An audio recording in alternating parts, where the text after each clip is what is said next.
Assalamualaikum warahmatullahi wabarakatuh. Pernahkah kamu merasa ada satu ilmu yang begitu dekat denganmu, tapi seperti sengaja disembunyikan dari dunia? Ilmu yang tidak diajarkan di sekolah, tidak dibahas di mimbar, bahkan jarang diucapkan oleh para guru. Bukan karena ia tidak penting, tapi karena tidak semua hati siap menanggungnya. Ilmu ini tidak menambah kepintaran, justru menghapus rasa paling berbahaya dalam diri manusia. Rasa memiliki, rasa mengatur, dan rasa merasa paling tahu. Banyak orang mengejar cahaya, tapi tidak siap jika cahayanya justru menghancurkan identitas yang selama ini mereka banggakan. Banyak orang ingin dekat dengan Allah, tapi belum siap jika kedekatan itu menuntut mereka untuk lenyap sebagai aku. Malam ini, aku tidak akan mengajarkanmu ilmu. Aku hanya akan membukakan satu pintu. Dan jika hatimu bergetar tanpa sebab saat mendengarnya, bisa jadi, selama ini hakikat memang sedang memanggilmu. Bab 1. Pintu yang tak terlihat. Ada rahasia yang tidak tertulis di kitab manapun, tidak tergambar di papan tulis manapun, dan tidak diucapkan oleh lisan manapun secara terang-terangan. Ia bukan karena disembunyikan, tetapi karena hanya bisa ditangkap oleh hati yang telah siap. Ilmu hakikat bukan ilmu yang datang dari hafalan, bukan pula dari perdebatan, melainkan dari pertemuan sunyi antara kesadaran manusia dan kehadiran Tuhan. Banyak orang mencari kebenaran keluar, padahal pintu pertamanya justru ada di dalam. Ketika engkau merasa gelisah tanpa sebab, ketika engkau merasa kosong di tengah keramaian, itu bukan kelemahan, melainkan panggilan halus dari hakikat yang ingin dikenal. Dunia mengajarkanmu bagaimana menjadi seseorang, tetapi hakikat mengajarkanmu bagaimana menjadi tiada, agar hanya Dia yang nyata di dalam dirimu. Ilmu ini tidak diajarkan secara terbuka, karena ia bukan milik telinga, melainkan milik kejernihan batin. Jika diajarkan kepada hati yang masih penuh kesombongan, ia akan berubah menjadi racun. Jika diberikan kepada jiwa yang masih ingin dipuji, ia akan menjadi alat kebinasaan. Maka Allah menyimpannya rapat-rapat, bukan karena pelit, tetapi karena cinta. Seperti api yang hanya boleh dipegang oleh tangan yang telah belajar menahan panas, ilmu hakikat hanya mendekat kepada mereka yang telah belajar merendah, berserah, dan mengosongkan diri dari klaim kehebatan. Disinilah letak rahasianya, bahwa semakin engkau merasa tidak tahu apa-apa, semakin dekat engkau kepada pintu pengetahuan sejati. Di dunia, engkau diajarkan untuk membangun identitas, memperkuat nama, dan menegakkan citra diri. Tetapi hakikat justru mengajarkan sebaliknya. Ia mengajakmu meruntuhkan semua itu satu persatu. Bukan agar engkau kehilangan arah, melainkan agar engkau menemukan pusat. Bukan agar engkau hancur, melainkan agar engkau lahir kembali sebagai hamba. Di titik ini, engkau akan menyadari bahwa selama ini, engkau bukan mencari Tuhan, tetapi mencari bayangan tentang Tuhan yang sesuai dengan keinginanmu sendiri. Ilmu hakikat datang untuk menghancurkan bayangan itu, agar yang tersisa hanyalah kehadirannya yang murni, tanpa campur tangan ego, tanpa topeng keakuan. Ketahuilah, orang yang pertama kali menyentuh ilmu ini biasanya tidak merasa pintar, justru merasa kecil. Ia tidak merasa telah sampai, tetapi merasa baru mulai berjalan. Ia tidak merasa memiliki apa-apa, bahkan terhadap amalnya sendiri. Karena di hadapan hakikat, amal bukan lagi alat untuk membanggakan diri, melainkan jembatan untuk berserah. Di sini, salat bukan lagi gerakan, tetapi perjumpaan. Zikir bukan lagi ucapan, tetapi kesadaran. Doa bukan lagi permintaan, tetapi pengakuan bahwa diri ini tidak memiliki kuasa apapun. Inilah mengapa ilmu hakikat jarang dipahami, sebab ia menuntut kejujuran yang sangat dalam. Kejujuran untuk mengakui bahwa kita tidak memiliki apa-apa selain ketergantungan mutlak kepada Allah. Maka sebelum engkau melangkah lebih jauh, dengarkan bisikan lembut ini di dalam hatimu. Ilmu hakikat tidak membuatmu lebih tinggi dari orang lain, justru membuatmu semakin merunduk. Ia tidak mengangkat derajatmu di mata manusia, tetapi menghapus keinginan untuk dinilai oleh manusia. Ia tidak memberimu gelar, tetapi mencabut semua kebutuhan akan pengakuan. Jika di dalam dirimu masih ada rasa ingin terlihat istimewa, maka hakikat masih menutup pintunya. Tetapi jika di dalam dirimu hanya ada kerinduan untuk mengenal Allah, apa adanya, tanpa ingin dipuji, tanpa ingin dianggap suci, tanpa ingin disebut alim, maka sesungguhnya engkau telah berdiri di depan gerbang yang selama ini tidak diajarkan di dunia, karena ia hanya bisa ditemukan oleh mereka yang berani menanggalkan dunia dari hatinya. Bab 2, retaknya dinding keakuan. Ada satu dinding yang paling tebal antara manusia dan Tuhannya, dan dinding itu bernama aku. Ia tidak terlihat, tetapi pengaruhnya menguasai seluruh hidup. Ia menyusup ke dalam ibadah, menyamar dalam kebaikan, bersembunyi di balik amal, bahkan berani berdiri di tengah doa. Selama aku masih berdiri kokoh, selama itu pula ilmu hakikat hanya akan menjadi cerita, bukan pengalaman. Banyak orang merasa dekat dengan Allah, tetapi tanpa sadar masih membawa dirinya sendiri sebagai pusat. Ia beribadah agar tenang, berzikir agar kuat, berdoa agar berhasil, semua masih berputar pada kepentingan aku. Padahal hakikat bukan tentang apa yang kita dapat, melainkan tentang apa yang kita lepaskan. Semakin kuat engkau mempertahankan dirimu, semakin jauh engkau dari rahasia kehadirannya. Retaknya dinding keakuan biasanya dimulai dari luka. Dari kegagalan yang tak bisa dijelaskan, dari kehilangan yang tak bisa ditawar, dari kekecewaan yang tak bisa dihindari. Saat semua sandaran runtuh, saat semua rencana hancur, saat semua harapan duniawi tak lagi mampu menopang batin, disitulah hakikat mulai berbisik. Bukan dengan suara keras, tetapi dengan kesunyian yang menampar. Di titik ini, engkau akan menyadari bahwa selama ini engkau terlalu percaya pada kemampuanmu, terlalu bergantung pada pikiranmu, terlalu yakin pada kekuatanmu sendiri.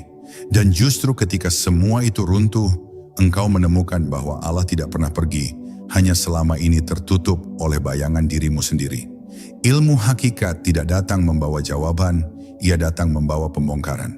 Ia membongkar keyakinan palsu, membongkar kesombongan tersembunyi, membongkar rasa memiliki yang selama ini engkau kira wajar.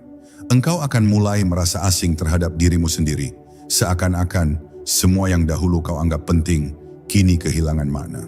Ambisi tak lagi menggoda seperti dulu, pujian tak lagi menggetarkan, dan pengakuan manusia terasa hambar. Ini bukan tanda engkau lemah, tetapi tanda engkau sedang dipindahkan dari ketergantungan pada makhluk menuju ketergantungan pada Sang Pencipta. Inilah proses yang paling sunyi, karena tak ada yang bisa memahaminya selain dirimu dan Allah. Pada fase ini, banyak orang mundur karena takut kehilangan jati diri. Mereka mengira jika aku dilebur, maka mereka akan lenyap. Padahal yang lenyap bukanlah dirimu, melainkan ilusi tentang dirimu. Justru ketika keakuan melemah, ruhmu menguat. Justru ketika egomu mengecil, kesadaranmu membesar. Engkau tidak menjadi kosong, engkau menjadi lapang. Tidak menjadi hilang, engkau menjadi hadir. Dan di hadapan kehadiran itu, engkau mulai merasakan bahwa hidup bukan lagi tentang mengatur, melainkan tentang diatur. Bukan tentang menggenggam, melainkan tentang menyerah dengan penuh cinta. Maka jika hari ini engkau merasa hatimu rapuh tanpa sebab yang jelas, jika engkau merasa tak lagi menemukan kepuasan pada hal-hal yang dulu membuatmu bersemangat, jangan buru-buru panik. Bisa jadi itu bukan kehancuran, melainkan pemanggilan. Bisa jadi Allah sedang meretakkan dinding keakuanmu agar cahaya hakikat dapat masuk perlahan. Proses ini memang menyakitkan karena yang dilepas adalah sesuatu yang selama ini engkau anggap sebagai dirimu. Tetapi ketahuilah, di balik retakan itu ada keluasan yang tak pernah bisa diberikan oleh dunia. Dan hanya mereka yang berani membiarkan akunya melemah, yang akan merasakan manisnya menjadi hamba sepenuhnya. Bab 3, saat kesadaran mulai dibukakan. Ada satu momen yang tidak bisa dipercepat dan tidak bisa dipaksakan, yaitu ketika Allah mulai membukakan kesadaran. Ia tidak datang seperti kilat yang menyambar, tetapi seperti fajar yang merambat pelan di ufuk hati. Awalnya engkau hanya merasa lebih peka, lebih mudah tersentuh, lebih cepat menyadari getaran halus di dalam batin. Hal-hal kecil yang dulu tak berarti kini terasa syarat makna. Nafas bukan lagi sekadar tarikan udara, tetapi seperti titipan kehidupan. Detak jantung bukan lagi irama tubuh, tetapi tanda bahwa engkau masih berada dalam pemeliharaannya. Disinilah hakikat mulai memperkenalkan dirinya, bukan sebagai ilmu yang bisa dijelaskan, melainkan sebagai rasa yang hanya bisa dialami. Semakin engkau diam, semakin ia berbicara. Semakin engkau menunduk, semakin ia memperlihatkan kedalaman rahasianya. Kesadaran yang dibukakan ini bukan membuatmu merasa istimewa, justru membuatmu semakin berhati-hati. Engkau mulai takut pada pikiranmu sendiri, takut pada niatmu sendiri, takut jika masih ada kepentingan dunia yang menyusup ke dalam ibadahmu. Setiap amal terasa seperti cermin yang memantulkan pertanyaan, apakah ini benar-benar untuk Allah atau masih untuk dirimu? Dan pertanyaan itu tidak datang untuk menghakimi, tetapi untuk menyucikan. Hakikat tidak pernah ingin menjatuhkanmu, ia hanya ingin membersihkan langkahmu. Maka engkau pun mulai belajar berjalan dengan lebih pelan, berbicara dengan lebih lembut, dan berpikir dengan lebih dalam, karena engkau menyadari bahwa setiap gerakmu kini berada di hadapan pengawasan ilahi yang sangat halus namun sangat nyata. Pada tahap ini, engkau akan merasakan perubahan dalam cara memandang dunia. Dunia tidak lagi terlihat sebagai tujuan, tetapi sebagai perantara. Kesuksesan tidak lagi terasa sebagai puncak, tetapi sebagai ujian. Kesulitan tidak lagi dipandang sebagai musibah, tetapi sebagai bahasa cinta Allah yang sedang membentuk jiwamu. Engkau mulai memahami bahwa Allah tidak selalu hadir dalam kenikmatan, justru sering menyapa melalui keterbatasan. Ketika engkau kehilangan, engkau tidak lagi hanya bersedih, tetapi mulai bertanya, pelajaran apa yang sedang Dia titipkan? Ketika engkau mendapatkan, engkau tidak lagi hanya bersyukur, tetapi mulai waspada, jangan sampai nikmat ini menjauhkanmu darinya. Ilmu hakikat pada titik ini mulai mengubah cara engkau beribadah. Syalat menjadi tempat pulang, bukan kewajiban yang membebani. Sujud menjadi tempat menghilang, bukan sekadar gerakan yang diulang. Zikir menjadi nafas kesadaran, bukan hanya rangkaian lafaz. Engkau mulai merasakan bahwa ibadah bukanlah aktivitas terpisah dari hidup, tetapi inti dari hidup itu sendiri. Bahkan diam pun bisa menjadi ibadah jika hatimu sedang terhubung. Bahkan bekerja pun bisa menjadi zikir jika niatmu sedang lurus. Inilah keindahan yang tidak diajarkan di dunia, karena dunia sibuk memisahkan antara yang sakral dan yang biasa, sementara hakikat menyatukan semuanya dalam satu kesadaran ilahi. Namun bersamaan dengan itu, engkau juga akan merasakan kesepian yang aneh. Bukan karena engkau sendirian, tetapi karena engkau mulai hidup di kedalaman yang tidak semua orang sanggup memahaminya. Pembicaraan duniawi terasa ringan, bahkan kadang terasa kosong. Bukan karena engkau merasa lebih tinggi, tetapi karena hatimu sedang belajar mendengar bahasa yang berbeda. Bahasa keheningan, bahasa ketundukan, bahasa kehadiran Allah yang tak bisa dijelaskan dengan kata-kata. Kesepian ini bukan hukuman, melainkan penyaringan. Ia menyiapkan ruang di dalam dirimu agar hanya yang sejati yang boleh tinggal. Maka jika suatu hari engkau merasa hidupmu semakin sunyi, semakin sederhana, dan semakin tidak tertarik pada hiruk-pikuk pengakuan manusia, jangan takut. Itu bukan tanda engkau terasing, tetapi tanda engkau sedang dipanggil lebih dalam. Allah sedang mengajarkanmu bagaimana hidup tanpa terlalu bergantung pada suara luar, agar engkau bisa mendengar suara dari dalam. Dan suara itu bukan suara egomu, bukan pula suara dunia, melainkan bisikan halus hakikat yang berkata, selama engkau bersamaku, engkau tidak pernah benar-benar sendiri. Bab 4. Hancurnya rasa memiliki. Pada suatu titik, engkau akan merasakan sesuatu yang sangat halus namun mengguncang, yaitu runtuhnya rasa memiliki. Bukan hanya terhadap harta, jabatan, atau manusia, tetapi bahkan terhadap dirimu sendiri. Apa yang dulu engkau sebut punyaku, perlahan terasa asing di lidah. Nafas ini bukan lagi milikmu, waktu ini bukan lagi milikmu, bahkan langkah kakimu bukan lagi milikmu. Semua terasa seperti titipan yang bisa diambil kapan saja. Kesadaran ini tidak datang untuk menakut-nakuti, tetapi untuk membebaskan. Selama engkau merasa memiliki, engkau akan selalu takut kehilangan. Selama engkau merasa menguasai, engkau akan selalu cemas dikalahkan.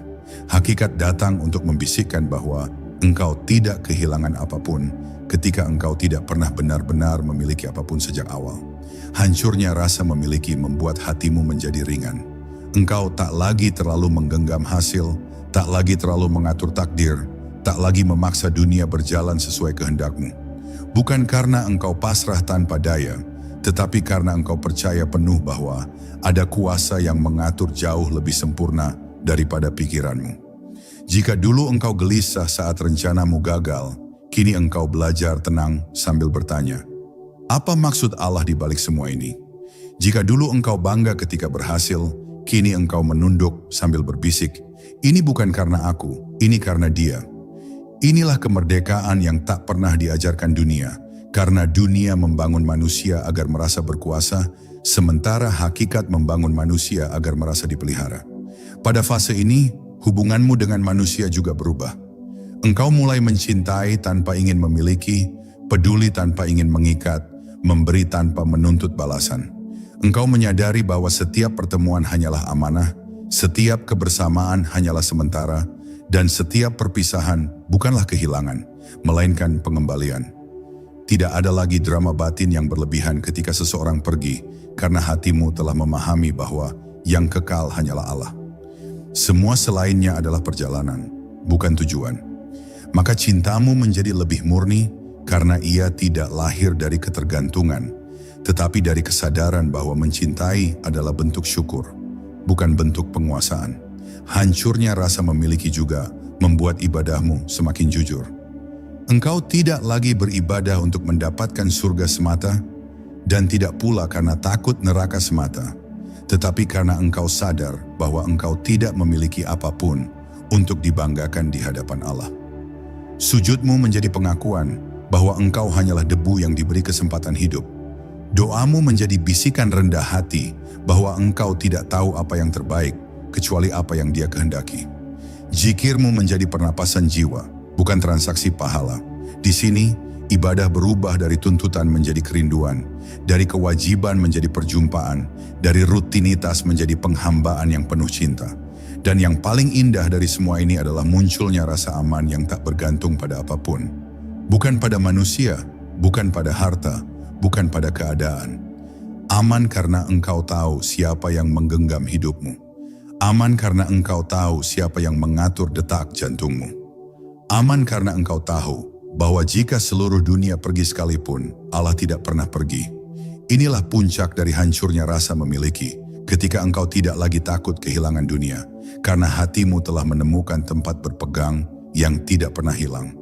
Di titik ini, engkau tidak menjadi miskin, justru engkau menjadi sangat kaya, kaya akan kepercayaan, kaya akan ketenangan, dan kaya akan rasa cukup yang hanya bisa lahir dari kedekatan dengan Allah.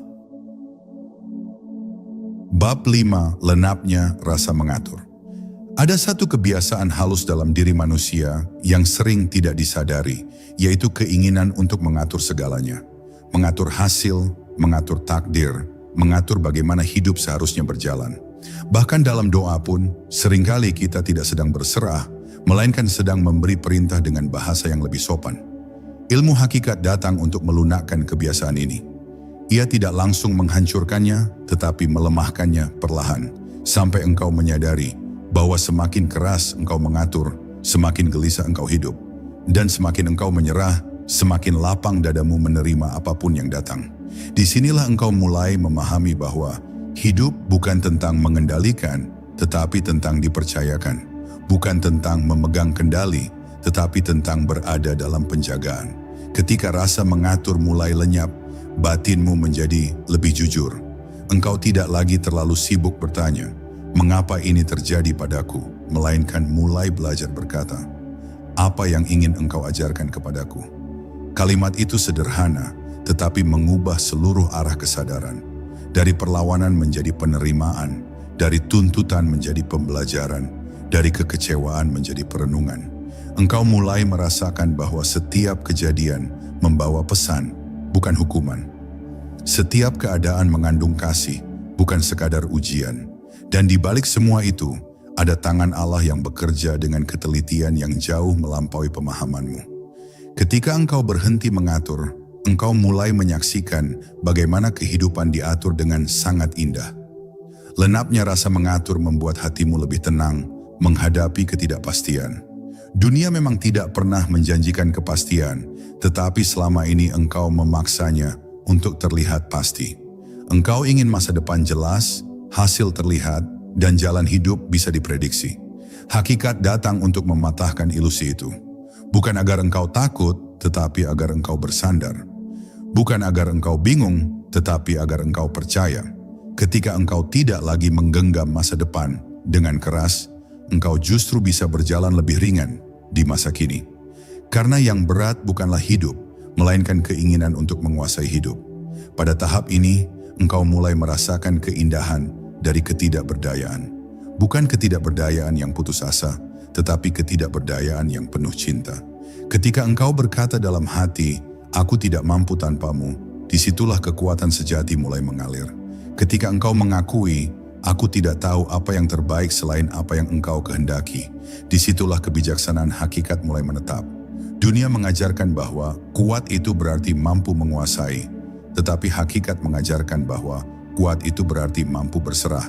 Dan di antara dua pengertian itu, hanya satu yang benar-benar menenangkan jiwa. Lenapnya rasa mengatur juga mengubah cara engkau memandang kegagalan.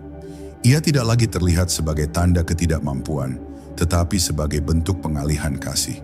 Bisa jadi Allah sedang menjauhkanmu dari sesuatu yang akan melukaimu, atau sedang menundamu agar engkau matang, atau sedang mengarahkanmu pada jalan yang lebih sesuai dengan ruhmu. Ketika engkau tidak lagi memaksakan kehendak, engkau mulai membaca kehendaknya.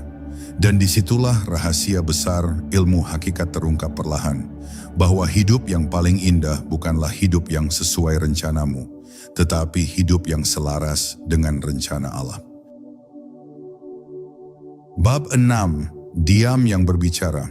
Pada tahap tertentu engkau akan menyadari bahwa tidak semua kebenaran perlu diucapkan dan tidak semua kedalaman perlu dijelaskan. Justru dalam diam, hakikat paling banyak berbicara.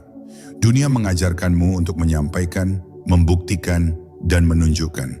Tetapi hakikat mengajarkanmu untuk menahan, merasakan, dan menyimpan. Bukan karena takut salah, melainkan karena engkau mulai memahami bahwa ada rahasia yang akan rusak jika terlalu sering disentuh oleh kata-kata. Diam bukan lagi kekosongan, tetapi ruang perjumpaan. Ia bukan tanda kebisuan, melainkan tanda kedewasaan ruhani. Di dalam diam itu, engkau tidak merasa kehilangan, justru merasa dipenuhi oleh kehadiran yang tak memerlukan suara. Diam yang berbicara adalah saat hatimu berzikir tanpa lafaz, saat kesadaranmu sujud tanpa gerakan, saat jiwamu berdoa tanpa permintaan. Engkau mulai merasakan bahwa Allah lebih dekat daripada yang bisa dijelaskan oleh bahasa.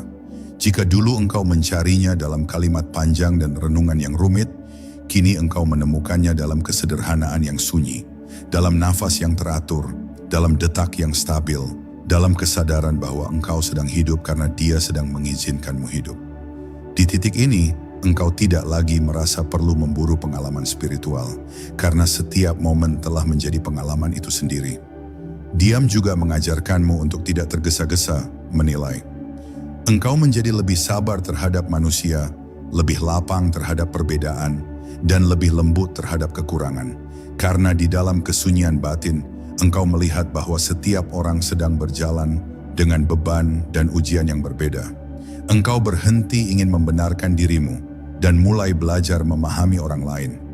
Bukan untuk menyetujui segalanya, tetapi untuk menghormati proses yang sedang mereka jalani. Hakikat membuatmu mengerti bahwa hidayah bukan milikmu untuk dibagikan sesuka hati, melainkan amanah Allah yang turun pada waktu dan caranya sendiri. Dalam diam itu pula, egomu semakin kehilangan panggung. Tidak ada lagi kebutuhan untuk terlihat benar, terlihat suci, atau terlihat lebih mengerti. Semua itu terasa seperti beban yang tidak perlu. Engkau mulai menikmati keberadaanmu sebagai hamba biasa yang tidak harus istimewa di mata siapapun. Keindahan hidup tidak lagi terletak pada pengakuan, tetapi pada kejujuran batin. Ketika tidak ada yang tahu tentang kedalamanmu, justru disitulah kedalaman itu menjadi paling murni.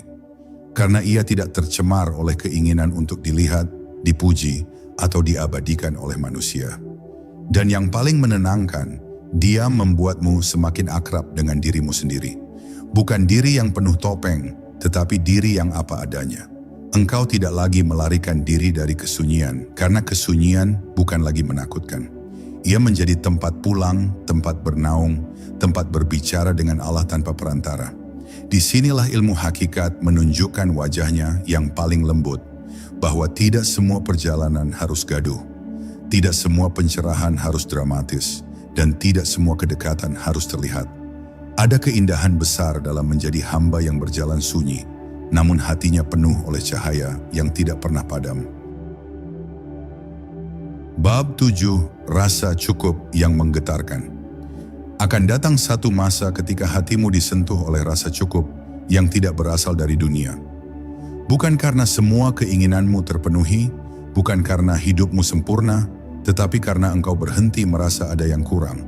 Dunia masih sama, masalah masih ada, tantangan masih datang silih berganti, namun batinmu tidak lagi gaduh. Seolah ada suara lembut yang berkata, apa yang engkau miliki saat ini sudah lebih dari cukup untuk menjadi hamba.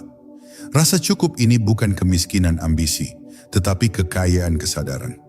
Ia tidak mematikan semangat hidup, justru menyalakan ketenangan yang membuat langkahmu lebih mantap dan tidak tergesa-gesa. Rasa cukup ini menggetarkan karena ia mematahkan kebiasaan lama yang selalu ingin menambah, mengumpulkan, dan menguasai. Engkau mulai menyadari bahwa kebahagiaan bukan terletak pada apa yang bertambah, tetapi pada apa yang berhenti dikejar. Selama ini kelelahanmu bukan karena hidup terlalu berat, tetapi karena keinginanmu terlalu banyak. Hakikat datang untuk menyederhanakan hatimu, bukan untuk memiskinkanmu. Ketika keinginan menurun, kedamaian naik. Ketika tuntutan melemah, syukur menguat. Disinilah engkau menemukan bahwa tenang bukanlah hasil dari memiliki segalanya, tetapi dari tidak lagi diperbudak oleh apapun. Rasa cukup juga mengubah cara engkau bersyukur. Syukur tidak lagi hanya muncul ketika sesuatu berhasil, tetapi hadir bahkan ketika sesuatu gagal. Engkau mulai melihat bahwa kegagalan pun adalah bentuk pemeliharaan, karena ia menjaga hatimu agar tidak terlalu melekat pada dunia.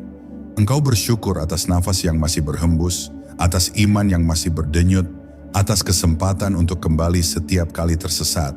Syukurmu menjadi lebih halus, lebih dalam, dan lebih sunyi. Tidak perlu diumumkan, tidak perlu dipamerkan, karena ia tumbuh sebagai keadaan batin, bukan sebagai pernyataan lisan semata. Di titik ini, engkau juga mulai memandang orang lain dengan mata yang berbeda. Engkau tidak lagi membandingkan perjalananmu dengan perjalanan mereka, karena engkau sadar setiap jiwa memiliki ukuran ujian dan karunia yang tidak sama. Tidak ada lagi rasa iri yang membakar, karena hatimu telah dipenuhi oleh rasa cukup. Tidak ada lagi keinginan untuk menjadi seperti orang lain, karena engkau telah berdamai dengan peranmu sendiri. Hakikat membisikkan bahwa menjadi dirimu apa adanya, dengan penuh kesadaran kepada Allah, jauh lebih mulia daripada menjadi siapapun yang diakui oleh dunia. Dan rasa cukup inilah yang membuat hidupmu terasa ringan namun bermakna. Engkau tetap bekerja, tetap berjuang, tetap berdoa, tetapi tanpa beban batin yang berlebihan. Usahamu tidak lagi diwarnai kecemasan, doamu tidak lagi dipenuhi tuntutan, dan harapanmu tidak lagi diliputi ketakutan. Engkau berjalan bersama Allah, bukan di depannya dan bukan pula melawannya. Inilah salah satu rahasia besar ilmu hakikat, bahwa ketenangan sejati tidak datang dari banyaknya yang dimiliki, tetapi dari dalamnya rasa cukup yang Allah tanamkan di hati hamba yang telah belajar berserah.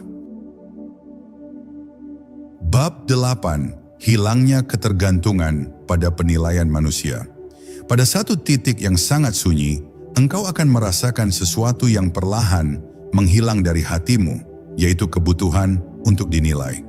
Dulu, pujian membuatmu berbunga, dan celaan membuatmu runtuh. Dulu, pengakuan manusia terasa seperti bukti bahwa hidupmu berarti. Tetapi hakikat datang untuk memutus ikatan halus itu. Bukan agar engkau membenci manusia, melainkan agar engkau tidak lagi menggantungkan nilai dirimu pada lidah dan pikiran mereka. Engkau mulai memahami bahwa penilaian manusia selalu berubah, selalu terbatas, dan selalu dipengaruhi oleh sudut pandang mereka sendiri. Sedangkan pandangan Allah tidak pernah keliru, tidak pernah goyah, dan tidak pernah terikat oleh apapun selain kebenaran. Hilangnya ketergantungan ini bukan membuatmu dingin, justru membuatmu lebih tulus. Engkau berbuat baik bukan lagi untuk dilihat, tetapi karena engkau tidak mampu untuk tidak berbuat baik. Engkau beribadah bukan lagi karena ingin disebut saleh, tetapi karena hatimu merasa asing jika jauh dari sujud. Kebaikan tidak lagi menjadi alat pencitraan, melainkan menjadi nafas ruhani. Bahkan ketika tidak ada satupun manusia yang tahu tentang amalmu, hatimu tetap tenang karena engkau sadar bahwa satu pandangan Allah jauh lebih bernilai daripada 1000 tepuk tangan dunia. Di fase ini, engkau tidak lagi sibuk menjelaskan dirimu kepada orang lain. Jika disalahpahami, engkau tidak tergesa-gesa membela diri. Jika direndahkan, engkau tidak terburu-buru membuktikan diri. Bukan karena engkau lemah, tetapi karena engkau telah menemukan tempat berpijak yang lebih kokoh. Engkau tahu siapa yang menggenggam hatimu, dan itu sudah cukup. Pembelaan yang paling kuat bukanlah kata-kata, melainkan ketenangan. Dan ketenangan itu lahir ketika engkau tidak lagi menyerahkan harga dirimu kepada penilaian makhluk. Hilangnya ketergantungan pada penilaian manusia juga membuat langkahmu lebih jujur. Engkau tidak lagi memilih jalan yang terlihat indah, tetapi jalan yang terasa benar di hadapan Allah. Walau mungkin sunyi, walau mungkin tidak populer, walau mungkin tidak dipahami. Hakikat mengajarkan bahwa kebenaran tidak selalu ramai dan kesesatan tidak selalu gelap. Banyak hal yang tampak bercahaya di mata dunia, tetapi kosong di hadapan Tuhan. Dan banyak hal yang tampak sederhana di mata manusia, tetapi agung di hadapan langit. Ketika engkau memahami ini, engkau tidak lagi takut berjalan sendirian selama Allah bersamamu. Dan dari sinilah lahir kemerdekaan batin yang sejati. Engkau bebas dari belenggu ingin dipuji, bebas dari ketakutan ingin dicela, bebas dari dorongan untuk selalu tampak benar. Hidupmu tidak lagi dipenuhi kecemasan tentang bagaimana engkau terlihat, tetapi dipenuhi kesadaran tentang bagaimana engkau hadir di hadapan Allah. Inilah salah satu puncak ilmu hakikat, ketika engkau tidak lagi hidup untuk kesan, melainkan untuk kehadiran. Tidak lagi bergerak demi pengakuan, tetapi demi keridaan. Dan ketika itu terjadi, dunia kehilangan kuasanya atas hatimu, sementara Allah menjadi satu-satunya tujuan yang benar-benar berarti. Bab 9. Luruhnya rasa takut selain kepada Allah. Pada suatu kedalaman yang tidak bisa dipaksakan, engkau akan merasakan satu jenis ketakutan yang mulai melemah, yaitu takut kepada selain Allah. Takut kehilangan manusia, takut kehilangan harta, takut kehilangan posisi, takut kehilangan masa depan.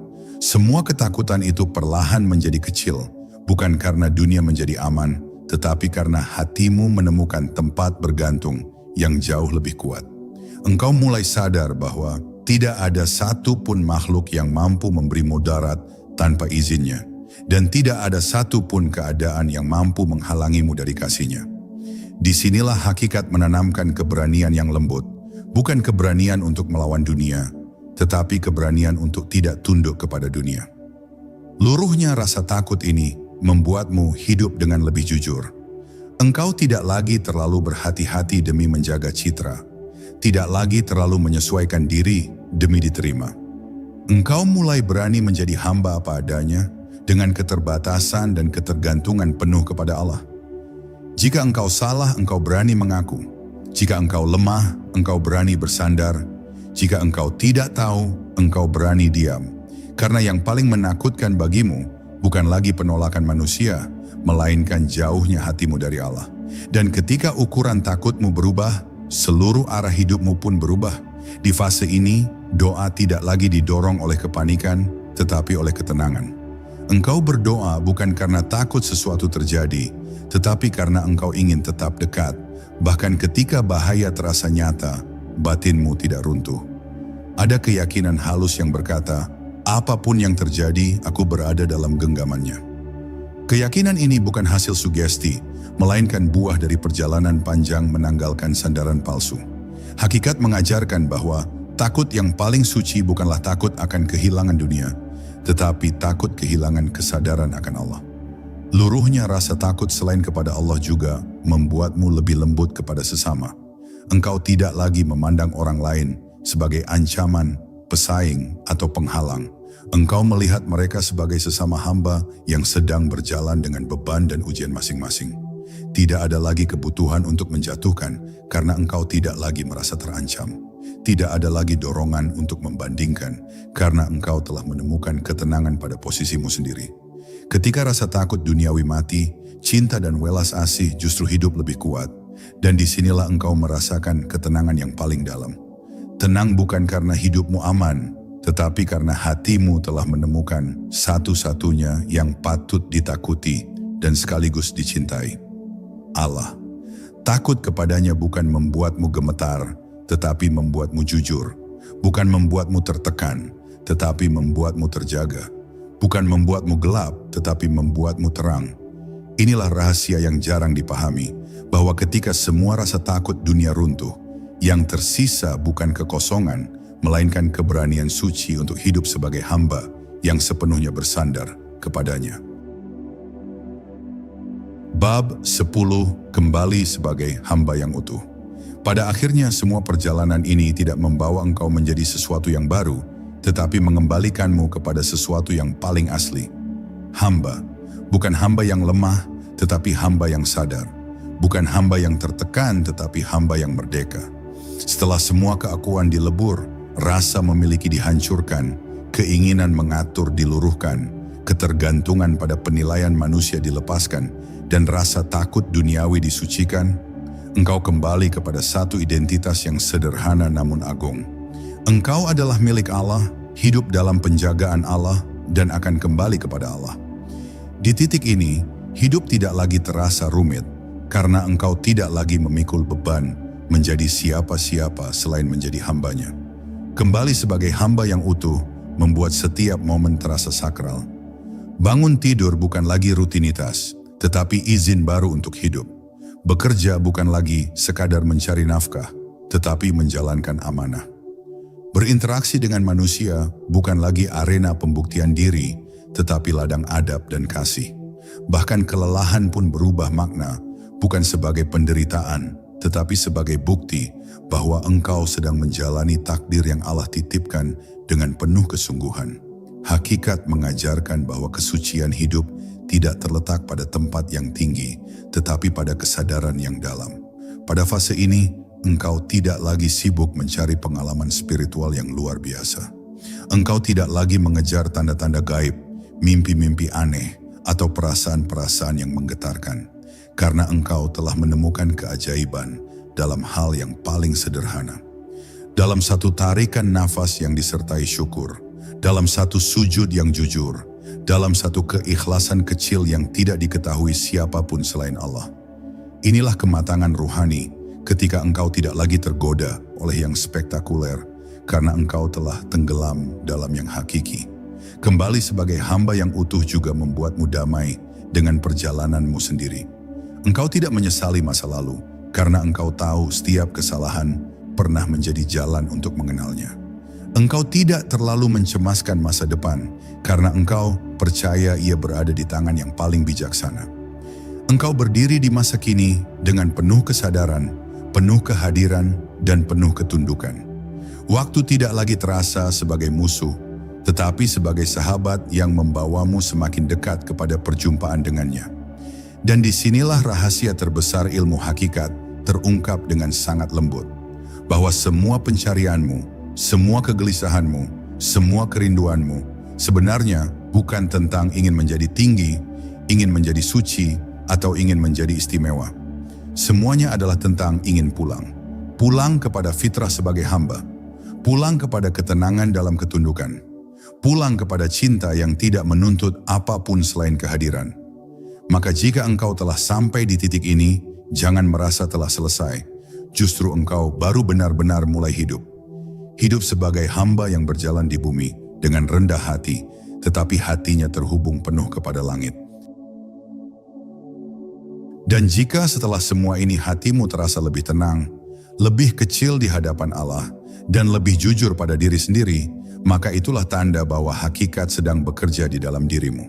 Bukan untuk membuatmu tinggi, tetapi untuk mengembalikanmu sebagai hamba.